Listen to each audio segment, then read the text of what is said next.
super fun episode of Good Thinking coming your way.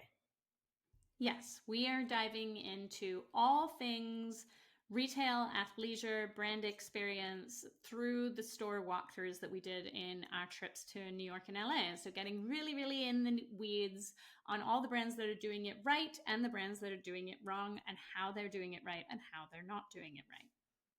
Right, and great takeaways for any brand as far as kind of culture, differentiation, overall brand experience, strategy, all of the parts and pieces. I think there's a lot here. Let us know what you think in the comments. Enjoy. Hey everyone, it's Chris. And Kirsten. Welcome to Good Thinking Weekly, the podcast where we discuss the best of the best in brands, marketing, and culture. Thousands of people, top execs from the likes of Complex, Klaviyo, Walmart, Wall Street Journal, and LVMH tune in every single week. We run a creative consultancy in GoodCo, so we know what it takes to build a good brand. Subscribe on YouTube, your favorite podcast app, and Good Thinking on Substack for more. All right, let's dive in. Welcome to Good Thinking. Hi, Mexico. How's that going? Mexico. What's going on with me? Yeah. I mean, what's going on with your hair? Hello. Yeah, I mean, I can't turn to the side, clearly. Anywho, exciting episode today. Kirsten's in Mexico. I'm back in Italy. I am. As shocking as this may be. And we're talking all about Retail. Athleisure retail. Retail and athleisure retail in particular, right? Yes. We were together in We LA still calling it athleisure? and in New York. Aren't we? I mean, what are we calling it? Just No, I guess it is. It just feels like we need an updated name. Athleisure never felt that cool, but yes, here we are. Yes. It was never a great name. It still remains not a great name. I will say that if you are listening from a retail perspective, there's obviously tons and tons of things that apply to across the category. We just chose to kind of focus on this particular segment because I think it's interesting to look at like commonalities between category within the category. But also, if you're not in retail, a lot of this has to do with brand experience in general. As does this whole retail series that we've been doing for the last couple weeks. Right. And I think when we look at athleisure as a category, like there's more, I think, innovation and playfulness and kind of things happening, particularly in that category. On, the good and the bad versus some of the other retail feels like maybe not as, trying things. Yes. I mean, well, as we will get into, there are many brands not trying The good and the bad. Too, so, yes. So we will go through, by no means is this extensive, but just to kind of list off the brands that we're going to talk about today. We've got Lululemon, Nike, Beyond Yoga, Alo, Wilson, ADIDAS, Vuori, Free People Movement, On, Aviator Nation, ATHLETA, I think. ATHLETA, Lacoste, BANDIT, Hoka, and Tracksmith. So that's a fairly robust array of view of this category.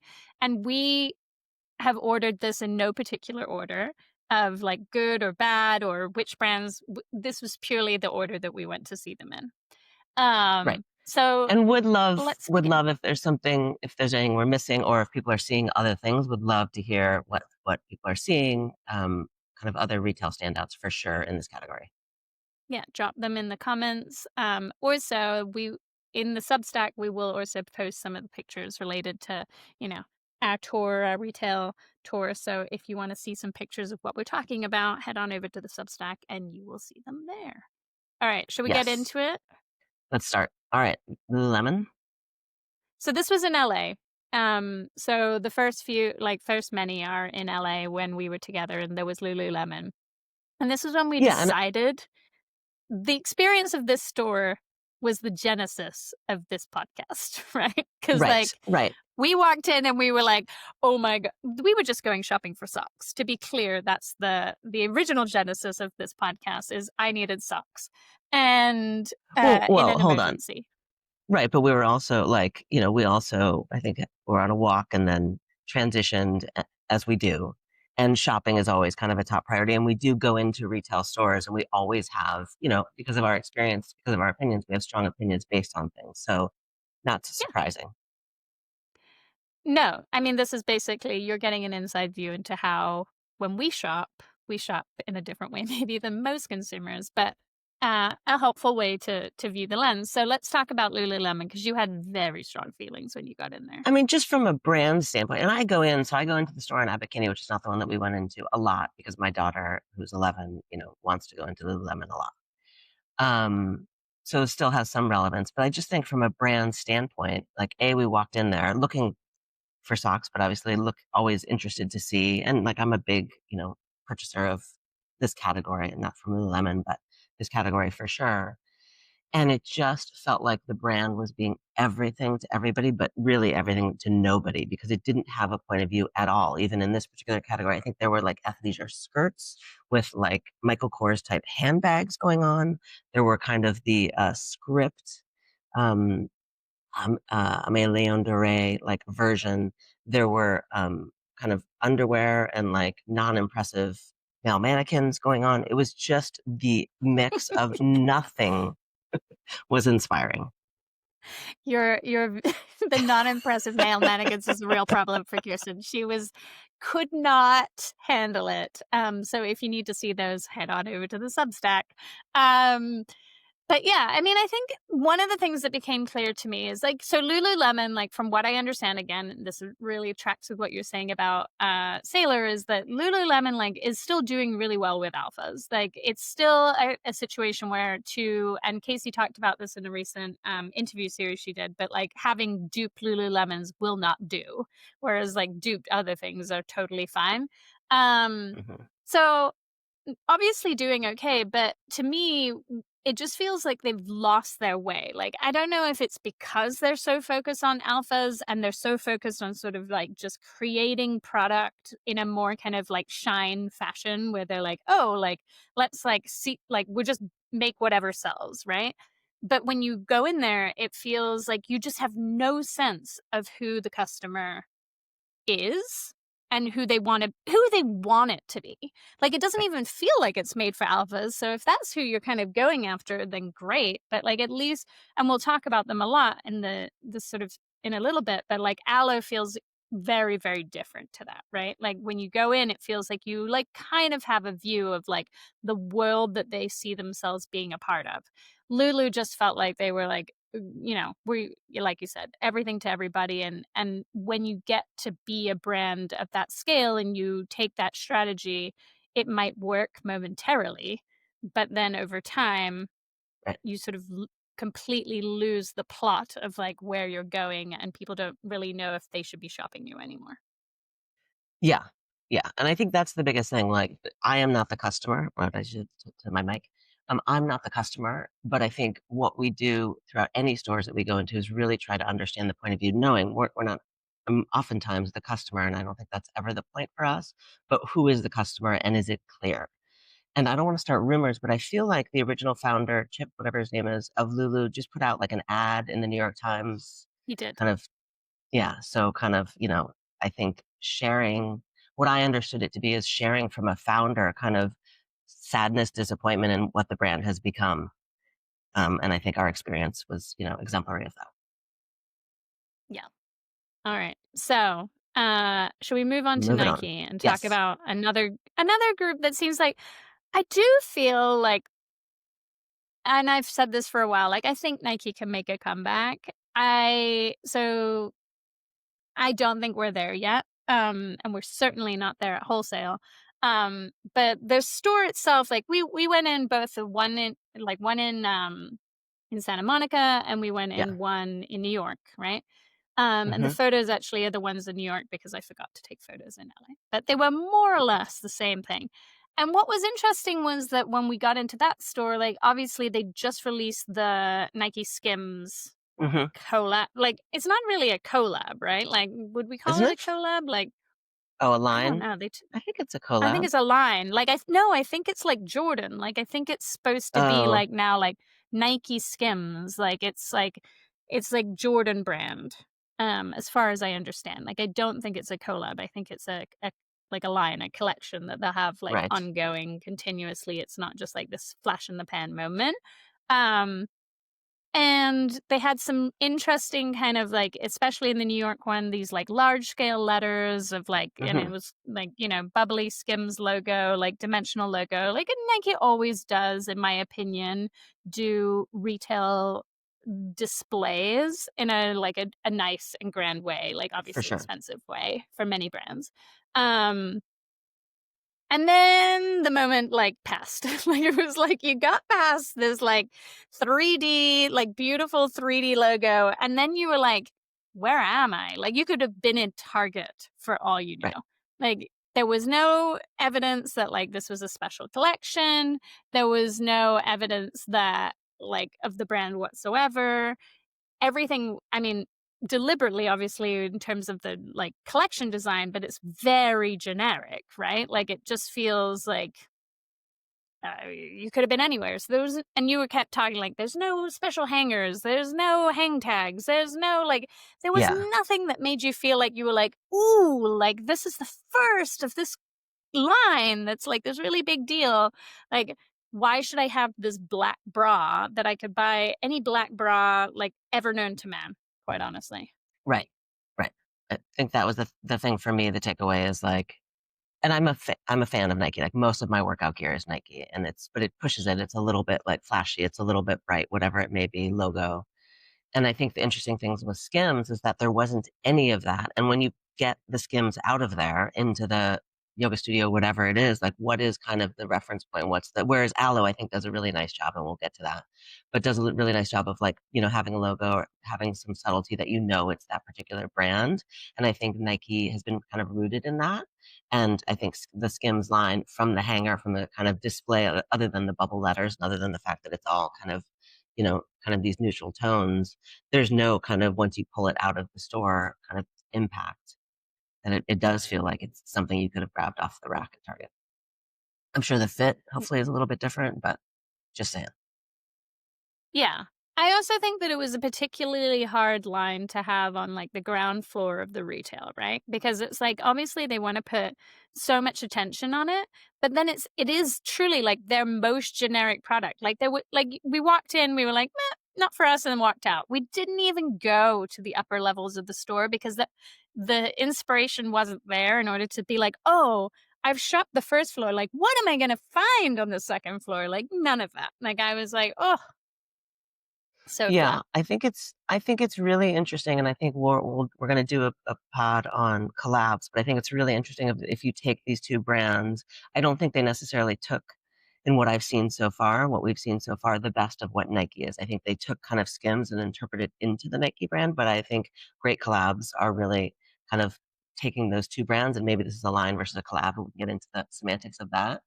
But I don't think that it has kind of the Nike aspects that I certainly look for, and that's why I buy Nike. Or it doesn't have those kind of iconic, the excitement, it just feels like kind of like meh. And maybe it's all in the fit. I mean, I think the fabrications are interesting. I think all of that. But there was nothing, to your point, that got us to kind of be inspired to want to see more, want to explore more based on that line.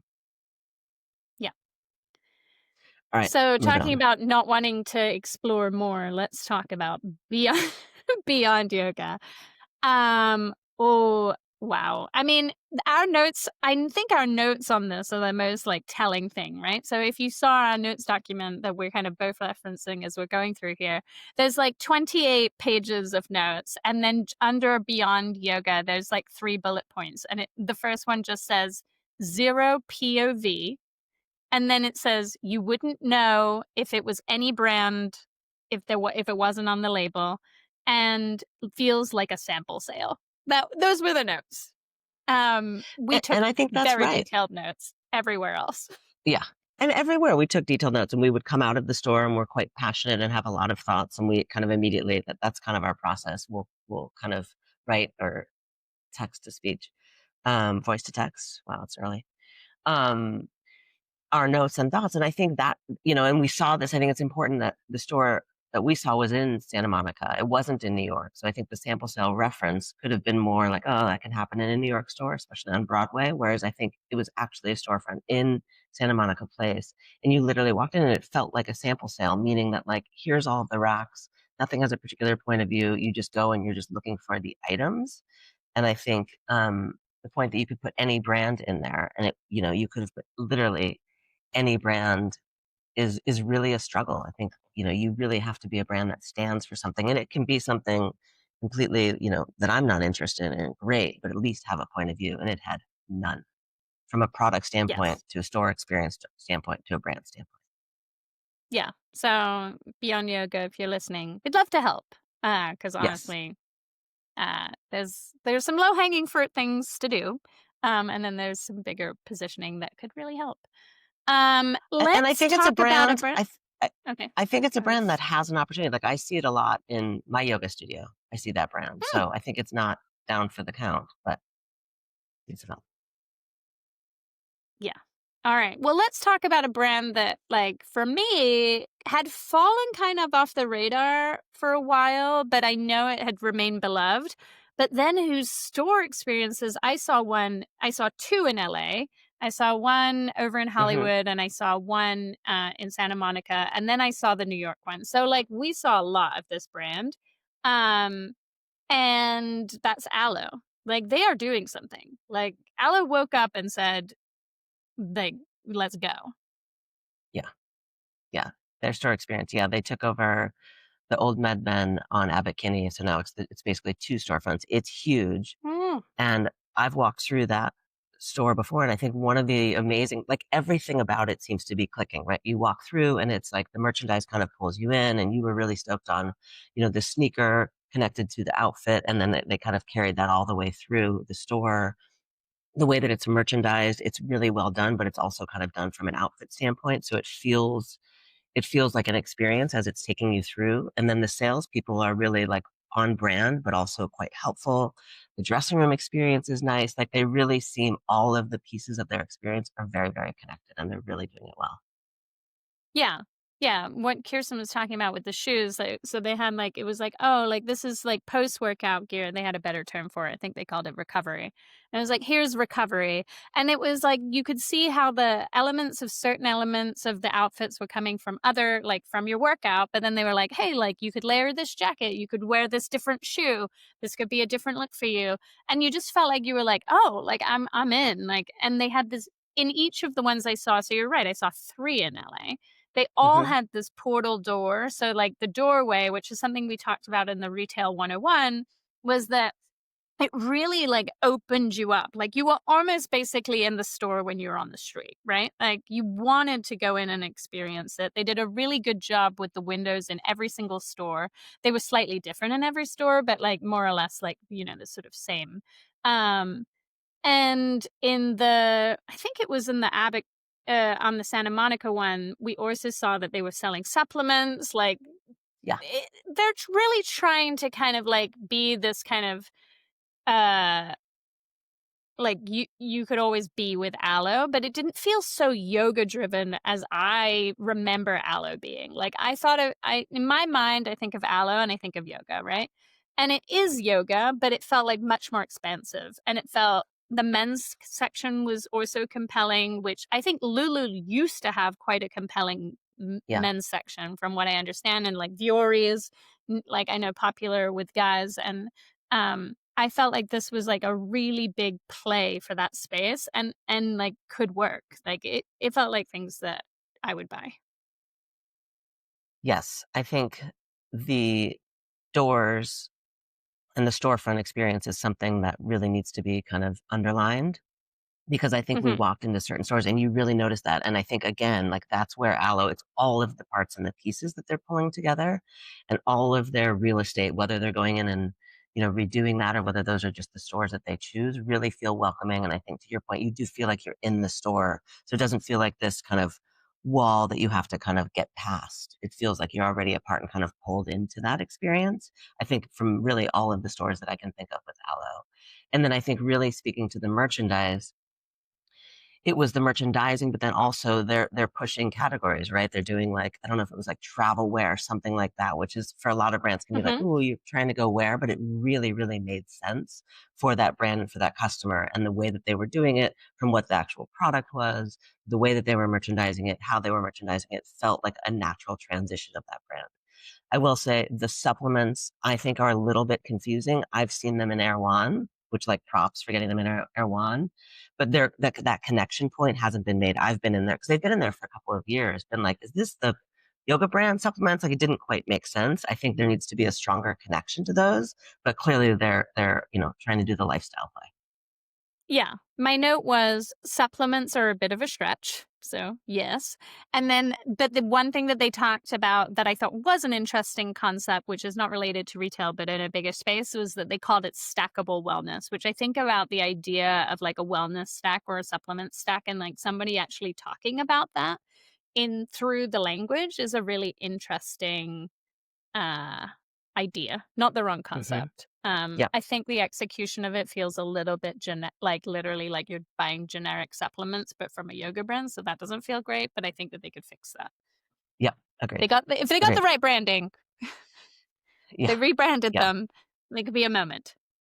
Yeah. Here for stackable. Okay. Let's talk about Wilson, because Yes, please. I will say that this is not a brand that was on my radar. If Not on anything, the it bingo was card. very much off the radar. And was like one of our favorite retail experiences that we went into this day. Like we were pretty excited when we came out of Wilson. Yes. Yes. I would definitely tell, like thinking that we just had Michael Abata on, I would tell him for sure to go and see this store. If you're in LA, like this is a store that you should see.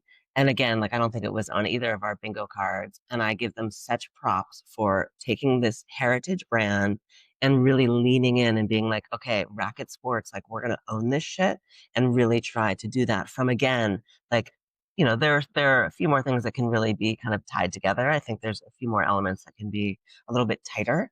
But from the store experience, from the heritage of the brand, from the product itself, from the merchandising of the product, all the way through to the store experience. Again, we have some notes, but I think they really are a brand that is clearly, you can see what they're trying to do.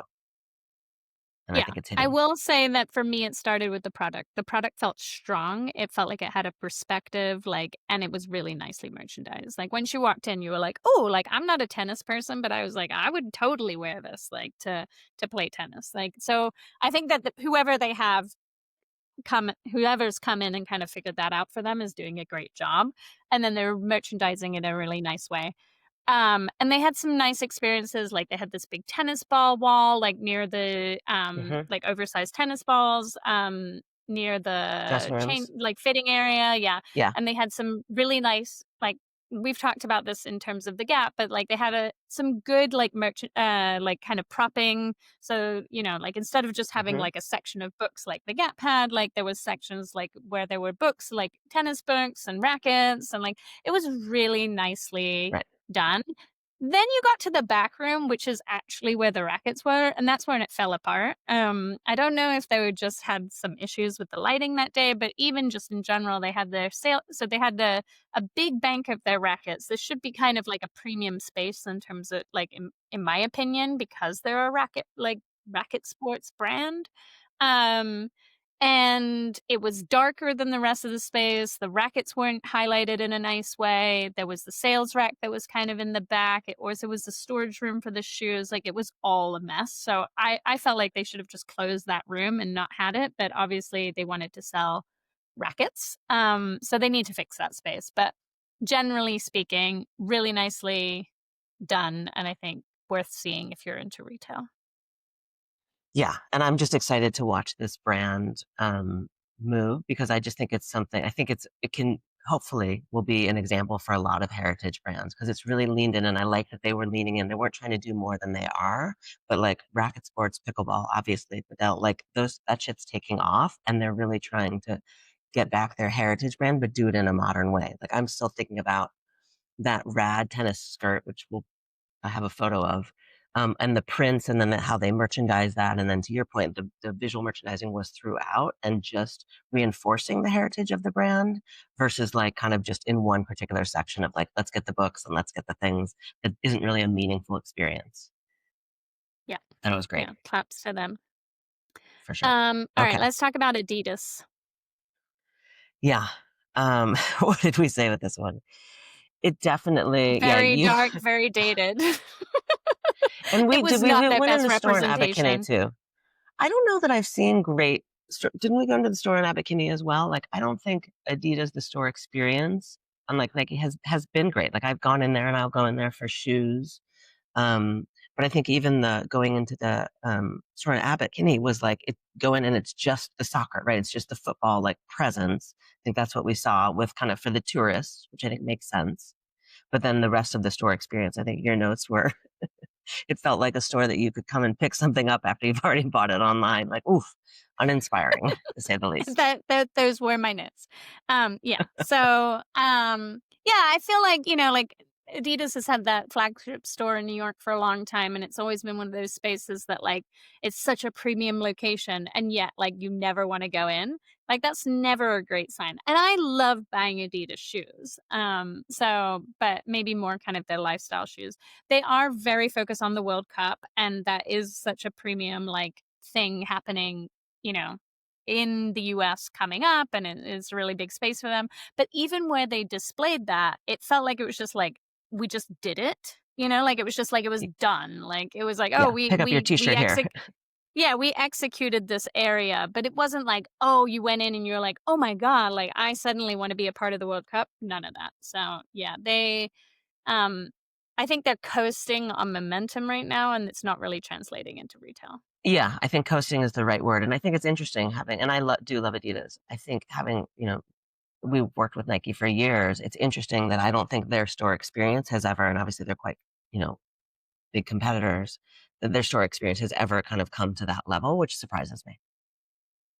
Yeah, I think they put their effort elsewhere, but as we've talked about, I think brand experience is becoming kind of like this major touch point again, and they don't really have that going for them. I do think they have culture going for them, like the Bad Bunny situation, like they're collaborating with the right people, they're doing the right things in terms of sports, which I think is amazing.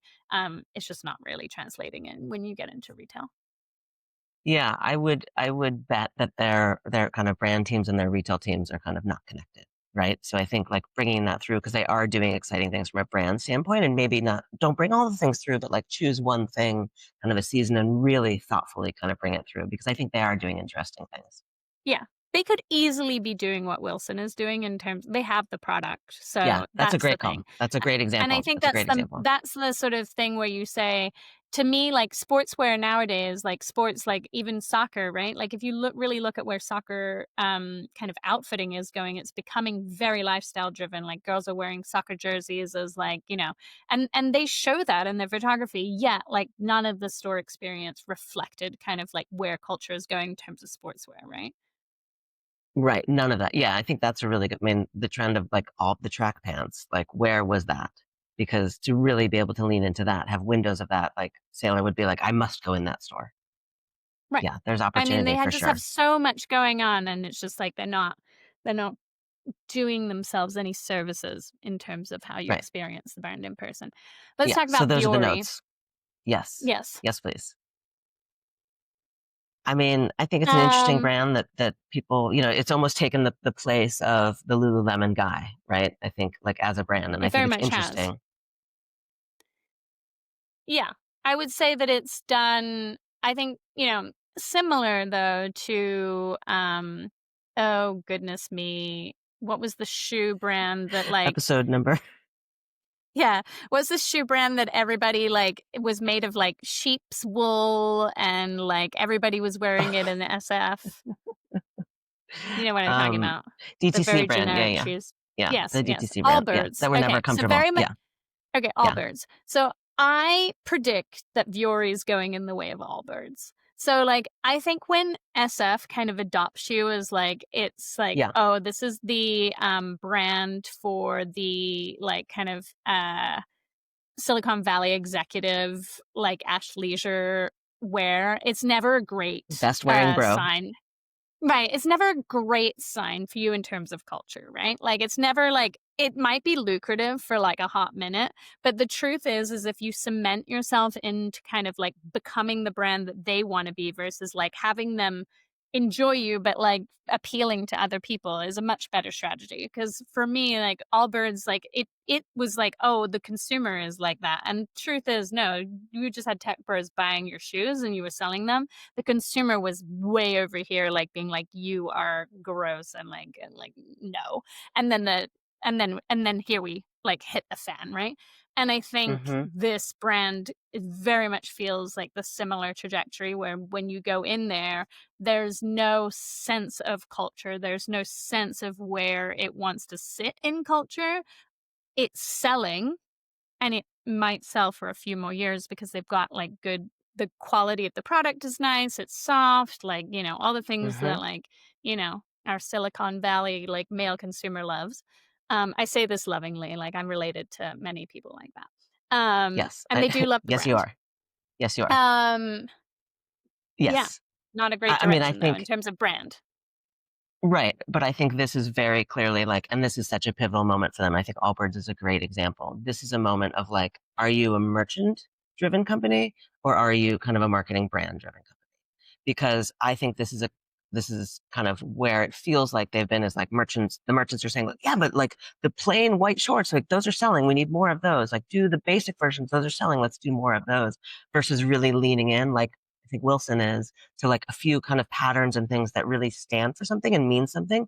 They're not going to be as saleable, right? They're going to be a little bit more unique and have a more of a specific point of view. But I think you need some of those brand moments to really clearly say, this is our point of view. This is where we're going versus kind of just really this mass merchandising. These are the things that are selling and they're all a little bit like meh. Agreed. All right, let's talk about merchandising and Free People because I think they do quite good job at merchandising. Yes. I think this is a really, really interesting brand because I think, you know, they design all of their product and they're under multiple labels, which is kind of smart. It was the, you know, the original Madewell kind of idea of like nobody buys just one label. So we're gonna create everything ourselves, but we're gonna pretend like they're all kind of a few different labels. Um, Mm-hmm. but I think it's the visual merchandising and the product that really kind of marries, and it's very fun. It's really interesting. It's kind of bold. It for sure has a point of view. Um, from the socks to kind of the shorts to all of the parts and pieces. I think it's something that really pulls you in from a merchandising and product standpoint. And again, like Sailor loves the store, but I also love the store. I can't say I've really purchased maybe anything from the store, but I think the You visuals of have. it. Oh, I have. Right. You have. Right. You have. I And I needed think a, that yeah, you have go the on. fleece. And like and I think that this is like that's what I think that they have also done really well, which I will say like, you know, so we're talking about Free People Movement, which is their sportswear brand, but like I will I say think that it's like for FP movement. example, okay. Uh for example, Cezanne has done something similar with like their kind of like signature like chore jacket that they have different colorways each year, and so they've done a really good job, I think, in terms of like having those kinds of like they have a few products that they're kind of known for. They're almost basics, but then they like do a different colorway. They like do something a little bit fresh that feels really seasonal and like feels like right for the moment, right? Like in terms of the colorways. And then they have variety within the product, and then they have some basics in there so that you can kind of like make your whole thing going. And I think that's exactly kind of the opposite to what you were talking about in terms of Vuori's strategy, right? Like Exactly. Exactly. it's a great counterpoint to that.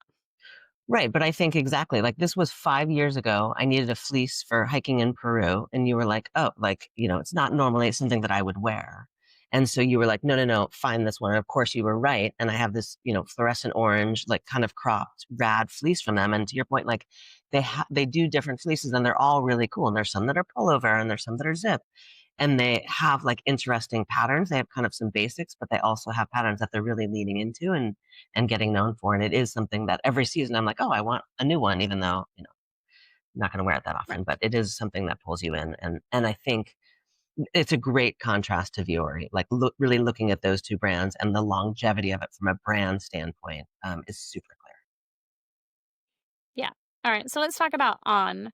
Um, you Let's know, talk like about On. I feel like I'm the sole human being who's like just not on the on train, I think they're Well, doing really yeah, well. Their shoes really work. I will say that. So I lived in Switzerland for a really long yeah. We time, need or some a background. Yeah. few years. And when you're in Switzerland, like literally not one human being is not wearing on because it's a Swiss brand. And so you really like, if you're an individual like myself who just cannot be part of like, if everybody has the same thing, I cannot wear it. So it was really like hard for me to like see that. But and I've always really not been a fan of where they've taken I think everybody's quite into the soft kind of wins situation, but I have not been into the Almo campaign, and I was not into the Zendaya campaign. I like the potential of the brand, and they did another Zendaya campaign before their soft kind of pivot, and I Hmm. thought that was quite good. Where it leaned into kind of fun, and I thought that was better than the soft wins. But anyway, in terms of their stores, so we've been into the one on Abbot Kinney, but we also went, in London, we went into one because you Hmm. wanted the Zendaya like one I know. piece. It's Um, adorable. and I do think, like, again, they're doing quite a good job of like, that again is like, it was a product, they did it in a unique colorway that was like really Hmm. kind of unusual, which you obviously got. But then they also had one that was just in a black, and like it was also cute. You almost brought that one, right? So they're doing a Hmm. good job in terms of the product. I think they're doing a good job of like having some kind of unusual pieces that like kind of bring you in, and ultimately you might pick the black because you think it's going to be more versatile or whatever. But the shopping experience to me, like in everyone that I've been into, is very removed. Like it's very like you walk in It's and a you're great like, word. "Ugh, should I be here? Like, I don't know. Like, I don't Yeah. know if I'm welcome here." That removed is a great word. I think it's absolutely right. And I think it's an interesting brand that we've been talking about and paying attention to for a while, just based on our Nike experience and interest in the category. And I think it's a really interesting brand. And we talked to them at one point. It's a really interesting brand that I have two pairs of ons and I love them. And I do think like their technology and what they do, like there really is reason that everybody and their mother has them. They really do work. And I think it's fascinating that they've come out with a different technology and they have a unique point of view that actually means something. And I think there's a lot of opportunity for them as a brand. I think even like the way that their store experience, you go and you try everything on just in one colorway. They're all just black try-on shoes, and then you kind of get your own. I think there's good and bad to that experience.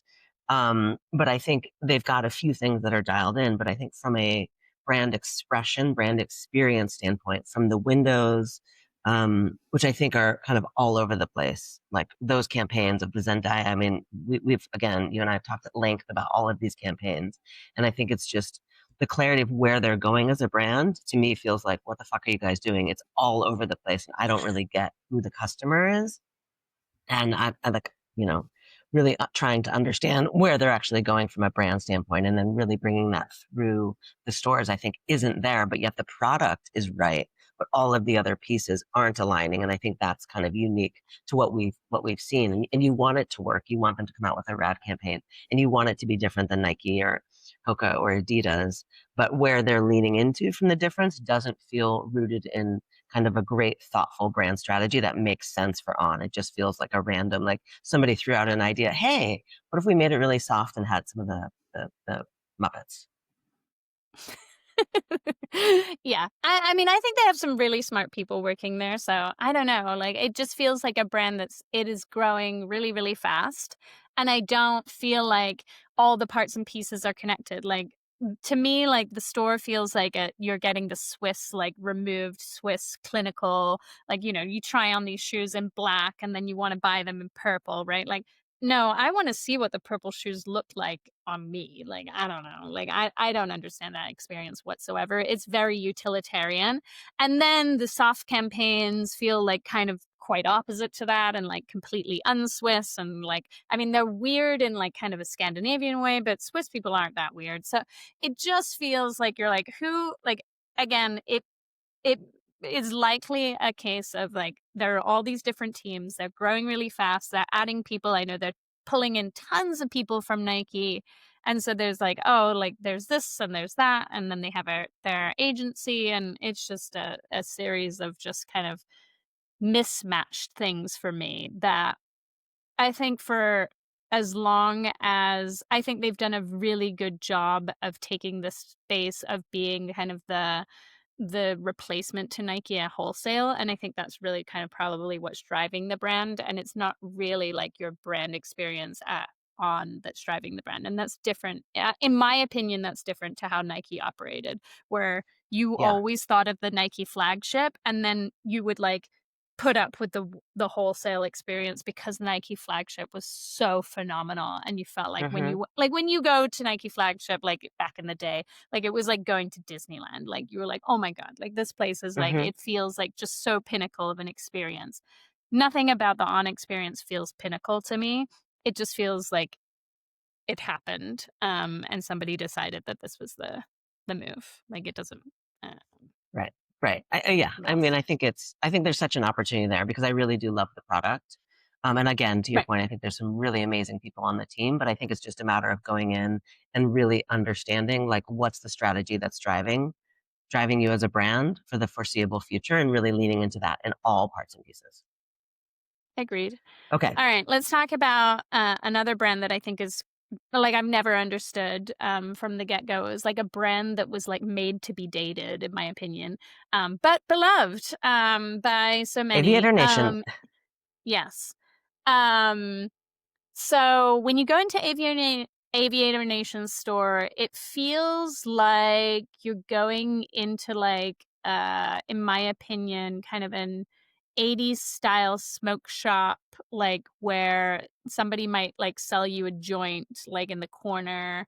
It's dark and like, are we a surf brand? Like, are we not? Like, and it is beloved. Like, I mean, well, Hmm. and for a while anyway, like very culty, right?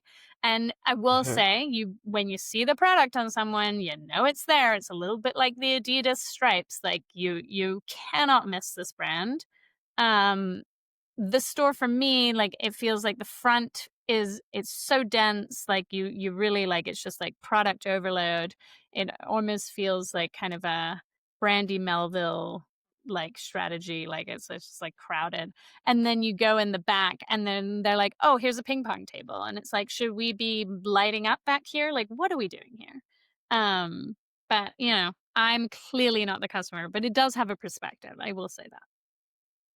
Yes, it does have a perspective, and I think people love it, especially like just being in LA. Like, the kids went through a stage. I think both were in elementary school when they loved it. And I will say the product itself is quite soft. Everything feels like it has this vintage vibe, but I think to your point, it feels dated from the start is exactly right and on point. And everything has that logo. Everything is recognizable and identifiable, and I think that's what makes it kind of very mass to me. And it's never Mm. gonna get beyond that. So it started by, and I give her total props by, what's his name? Who started Tom's? His sister, right? Started this brand, Mm. and she really, I think, started like hand making them and kind of all the things. So it's legit in that way for sure, and California born. Um, and it's just a really interesting brand that it's like they may have like a few seasonal colorways, but otherwise it's like the same fucking thing. It's like fluorescent, bright, the kind of rainbow stripes, that's kind of their icon. A few different, like they lean a bit into surf, but it's not kind of authentic surf.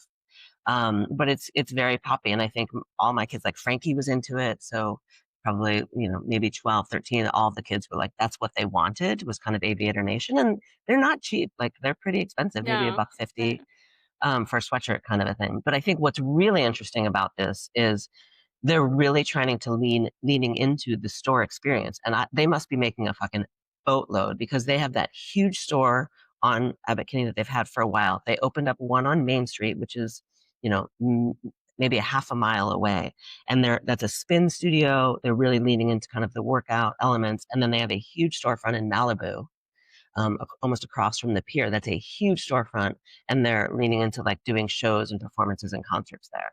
So they just have these absolute huge storefronts, physical locations, trying to lean into lifestyle, which I really give them props for. But like, Yeah. where is the profitability coming from? Where is that? Because I can't imagine that all of these stores are that profitable from a $250 hoodie.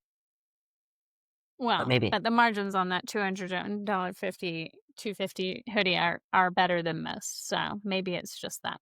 All right. Maybe. And then we went in New York, we went into a few stores that we'll kind of touch on quickly in the last like 5 minutes. But so we had Athleta that you and I went into right on like in the Flatiron area. And again, this felt a little bit like it was like a little bit like Beyond Yoga. Like it had like you go in and there was like some technology, which again, we talked about with Michael Abada. Like if you're going to install technology in your store, like be careful, because it was essentially just like broken technology right as you walked in, like right in the window. There was like nothing in the window because what they had, I think it was maybe like a shoe, like for you to measure your gait or something like that, but it was just not working and it was unplugged and it was just kind of like sitting there. It was a total disaster. And they too leaned into kind of the travel wear angle and these different kind of like, that's how they merchandise it, was sort of like the a little bit like the Aloe kind of method of like, here's like these different zones, recovery, travel, da da da da. But nothing was inspiring in there. Like, and I will say, like, I've bought Athleta in the past because oddly their swim was really like, I mean, if you had boobs, like you could talk to anyone and everyone would be like, Athleta. Like that's where you should go buy swim if you have boobs. So I would tell them to just like pivot to that, because it's such a niche category that they were really known for. But yeah, I don't know. Lost That's was interesting. the best word. That's interesting. But I think that's what they need to be doing from a brand standpoint is Athleta from a brand standpoint, go after boobs. What they need to be doing from a brand standpoint is really understand like what is their difference maker. And I think it's interesting, Athleta is a brand that's owned by Gap, right? So Right. really leaning into what does the brand stand for? Because I'd say there were, in my opinion, a step up from Beyond Yoga. It was clear what they were merchandising. It was clear that they were trying to at least have areas where they were going to tell stories. I don't know if they were really telling those stories, but it was clear what they were trying to do in effort. But I think really leaning in, because obviously we're having a podcast about it. There's so many brands in this space. Like, what are you uniquely standing for? What are you uniquely doing from a product standpoint, from a brand standpoint, from an experience standpoint, and really digging in and really understanding what that is? Because I don't think that's clear. And maybe it's boobs. Maybe it's boobs. Who knows? All right. And then a couple of these. So we went together to Bandit, and then we'll talk about the 3 that I went to by myself just quickly. So we went to Bandit, which obviously, like, I'm a huge fan of Bandit. Yeah. Really feel like I understand where this brand is going. I enjoy the way that they do campaigns. They've really leveled up. I mean, I just saw a store that they opened, and I posted about it in a newsletter. A recent store that they opened in Chicago that looked very, very elevated. It felt like the Bodhi of this category. Like it was super, super refined. Like you went in and it was like everything. I mean, it was a little bit too precious potentially, but it felt highly aspirational, right? Like you were like, ooh, like running is attractive. Like this is revolutionary. And no one, in my opinion, like it felt, at least again, a perspective on athletic wear, right? Like it was like, we're going to present this clothing as if it is true, like elevated luxury apparel, but it's like, here's some running shorts. Right. Exactly. And I think that's what they're doing differently. And I think that's great to see that they're really like, it's a brand that really knows who they are and who they're going after. I will say the miss for me was from a product standpoint. They have women's. I don't know if they've always had women's, but it definitely feels like it's like just an interpretation of the men's line versus like, we're going to, from a brand standpoint, really design for women's, understanding who this brand is and who that customer is. But I think, they're getting so much play, certainly from us and other people, because they're really leaning in. They're very clearly understanding who they are. They're differentiated from everybody else out there. They're not trying to be a different version of Nike or trying to be a different version of this. They really are clear what they are. And I think their store experience to me just took the brand to another level of how elevated it was. Blacked out window, it was a dark experience. Not sure that's great for shopping, but it was very, very cool. Yeah, it felt like, so one of the things I've really liked about them is that they feel like they're a athletic brand for like New Yorkers, like really like New Yorkers, but New Yorkers where New Yorkers sit today in culture, which is much more like high elevated fashion and not like kind of an antiquated like sort of tropey version of what New Yorkers used to be. And I think for a long time, maybe Nike felt like a New Yorker type of person, like very aggressive, da da da da da. And now I think New Yorkers have really evolved into kind of this much more kind of sophisticated consumer. And not a lot of brands have really kind of like really managed to figure out like where that's going. And I think that they've done that really well. I think that's a great call, and I think the Venn diagram, they're a perfect example of that, of like it's culture, it's merchandising, and it's, you know, kind of the brand experience, and they're all of those things. It's very clear who they are. Yeah. And then when I was alone, just to kind of knock off the list, I Yep. went into Tracksmith, which felt quite a bit like Bandit in terms of philosophy. It was a little bit more kind of collegiate, but like elevated collegiate, you know, like kind of like Boston, like, you know, Harvard Club, but not gross, like kind of nice historic feeling, like really well designed. They had a lot of really nice posters that they designed that you felt like you were like, oh, those are nice. They had a cool newspaper. They were going through, like, they were refitting. This was a pop-up that they had, like, but like a long-term pop-up that they had for the New York Marathon. It was just really nicely done.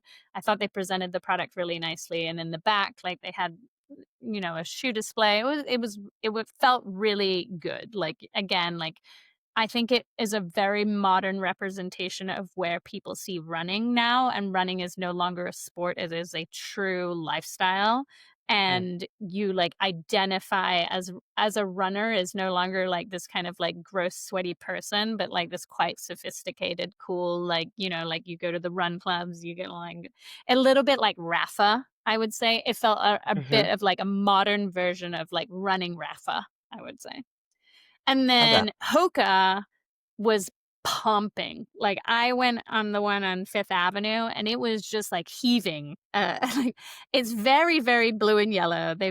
I felt like it was, like, again, I would call this one the modern day version of Adidas. Like, it's had the energy of what I used to think of as Adidas, and had a very, you know, it was very shoe focused, which obviously I think is true for Hoka. Like, they really haven't leaned as hard into like the athleisure component of what they were doing, but it was packed in there. It was one of the more packed stores that I saw this whole retail excursion. Um, and it was not a day that it should have been, or a time that it should have been packed. And then the Hmm. very last one was Lacoste. And I will say this is definitely like a flagship experience that I went to on Fifth Avenue.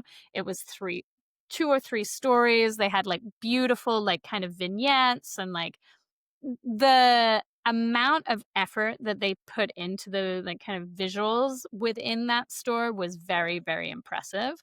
Um, Again, like, none of the product itself was like pulling you in, but the store felt like kind of like a Nike Town, but like much more elevated. Hmm. So it was Interesting. interesting to kind of see them, because I've always felt like they were a brand that I always think of them as kind of like a French basic brand. Like, you go in and you're just going to get like your like multicolored polo shirts, right? And it was very much not that experience. It was a new version of Lacoste, and I'm imagining it's a new version that we're going to kind of see rolled out that felt much more actually not focused on athleisure, and focused on lifestyle and athleisure Mhm. kind of all together, and kind of positioning them more as a fashion brand, which I don't know if that can work for them, but it was interesting to Yeah, see. I think it's an interesting brand. I think clearly they've been trying. I don't know if that they've hit it yet, but I think it's a brand that over the years we've kind of seen them try different things with their heads of design or whatever it might be, trying to kind of get into that space. And I'm here for them really trying to, you know, break out of that and create something that is interesting. And so I think a rooted in French brand in States could really, you know, if they're really understanding who they are, really want to create that experience. I think there's space for it for sure. Other two Yes. mentions I want to do, we did go into New Balance, Oh, yes. very focused on the New York Marathon. And I think for me, what comes up, I think it was a meh experience. I think that's a brand that from a brand and from a marketing standpoint has been killing it. And I would have loved to have gone into that store and been as impressed as say like I was in Wilson, if there's Yes. opportunity there. And what was the other one? The other one we didn't go into, but I know you're a huge fan, and I've been seeing a lot in yoga studios is Gymshark. Like I'm seeing that product a lot of places, which surprises Yes. me. Yes, and I really liked their experience in London. It was really, really Yeah. well organized, and yeah, great merchandising, and also again like highly differentiated in terms of the consumer. And then the last one that we did go into, which I wouldn't say an athleisure, but it was Psycho Bunny, which was a great like kind of counter example to Lacoste, because they like really Yeah. see themselves as a competitor to Lacoste. And that store felt like you just had no idea who it was, but also the employees working in there just felt like you were like, where, like, am I at a women's? Like, it was just very It disconnected. was very disconnected. Yes. Yeah, that Um, experience. so not the So, I mean, I best. think right. I think it's so clear the ones that are rising to the top, right? It's really about being super differentiated. It's really about understanding the space that you're in culture, about Mhm. really balancing brand and product, and Yeah. kind of really understanding who you are. So, because I Yeah, think and there's doing room. it in a yeah, I think the differentiation, like, yeah, has to kind of hit on the head of each one. Like, it has to be in the product, has to be in the store, has to be all the things. And then there's also all the retail basics. Like, I think that's what Aloe was doing really well, that was Hmm. helping kind of like really make the product and everything feel that much better. The shoe risers, the doorway, the organization of it, the visual merchandising, like it The was just staff. really well, the staff, and similar at Wilson, like the way that they prop things, the way that they story told, like that was really, really working. So those are some really basic things that so many brands just weren't doing or didn't get right, that really kind of takes away from the overall experience, I would say. Yeah, agreed. All right. Well, we'd love to hear if there's other brands that are on the radar that we Yeah, didn't let talk us about, know. or if you have comments on what we did talk about, we'd love to hear. Yeah. All right. Ciao, ciao. Till next time, stay curious. That was it for this episode of Good Thinking. Don't forget to tune in next week. If you found this valuable, subscribe on YouTube and your favorite podcast app. And don't forget to read on Substack for even more insights. And if you really liked it, drop us a heart. We'd love to hear from you. Ciao. Until next time.